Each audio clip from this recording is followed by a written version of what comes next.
Performance नील, aggression full. भारतीय batsman Virat Kohli Australia सरजमीन पर मुकम्मल तरह से फ्लॉप। टेस्ट सीरीज में ऑस्ट्रेलवी बॉलर्स ने भारतीय स्टार को बांध कर रखा। विराट कोहली पूरी सीरीज में बैटिंग में जवाब देने के बजाय मुतनाज़ी हरकतें करते रहे।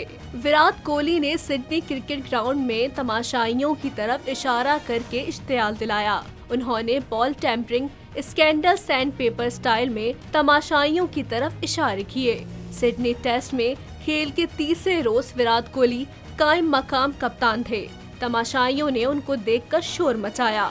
जवाब में विराट कोहली ने 2018 के ऑस्ट्रेलिया के बॉल टेम्परिंग स्कैंडल की तमाशाइयों को याद दिलाई। सोशल मीडिया सार्फिन की जानिब से कहा जा रहा है कि विराट कोहली हर वक्त लोगों की तवज्जो हासिल करने की कोशिश करते रहते हैं।